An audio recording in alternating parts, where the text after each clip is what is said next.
একটি গ্রামে ছিল একজন কৃষক। সে মহিষটিকে দিয়ে মাঠে অনেক কাজ করাতো, তাকে কোনো আদর যত্ন করতো না এবং কোনো ভালো খাবার খেতে দিত না। হঠাৎ এক মহিষটি ভাবলো সে এখান থেকে চলে যাবে। রাতের আঁধারে চুপি চুপি চুপি চুপি সে অন্য শহরের দিকে রওনা হলো। সে চলে গেল অন্য একটি শহরে।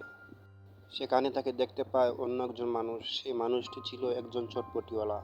সে মহিষটিকে সাথে করে নিয়ে প্রতিদিন চটপটি বিক্রি করতে আসতো। এখন মহিষটি অনেক খুশি হয়ে গিয়েছিল। সে তার পরিবার খুঁজে পেল, সম্মান খুঁজে পেল, ভালো খাবার দাবার সমস্ত কিছু খুঁজে পেল।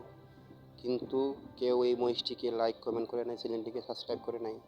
ভালো লাগলে চ্যানেলটি সাবস্ক্রাইব করুন, পাশে থাকবেন, ভিডিওতে লাইক কমেন্ট করবেন। ধন্যবাদ সবাইকে। আবারও দেখা হবে অন্য কোনো ভিডিওতে।